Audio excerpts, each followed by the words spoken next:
বুড়ি মহিলা ছিল, রোজ আমার রাসূলুল্লাহর রাস্তাতে কাঁটা বিচত, আপনারা সবাই জানেন। আল্লাহ নবী রোজ সরিয়ে দিয়ে যেতেন, কোনোদিন কিছু বলতেন না। একদিন বুড়িটার কাঁটা বিচই নেই, আল্লাহ নবী খোঁজ নিলেন, জানতে পারলেন বুড়ি অসুস্থ। আল্লাহ নবী তার ঘরে গেলেন, তার কাছে গিয়ে মা বলে উম্মুন বলে ডাক দিলেন, মা বলে ডাক দিলেন। ডাকার পরে বুড়ি যখন চোখ খুলে দেখছে, আরে মুহাম্মদ সাল্লাল্লাহু আলাইহি ওয়াসাল্লাম তো, তখন বুড়ি থতমত হয়ে গেছে। মা, শুনলাম আপনি অসুস্থ, তাই দেখতে এলাম। বাবা, তুই আমায় চিনিস? হ্যাঁ, আপনি তো আমার রাস্তায় কাঁটা বিছান মা। তা তোর যখন আমি ক্ষতি করি, দুশ্মনী করি, তাও তুই আমার খোঁজ নিতে এসছিস?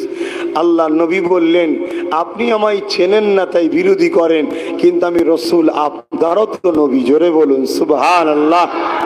ওই বুড়ির চোখ দিয়ে পানি জারি হলো যে আমি তো বাবা তোমায় ভুল বুঝেছি।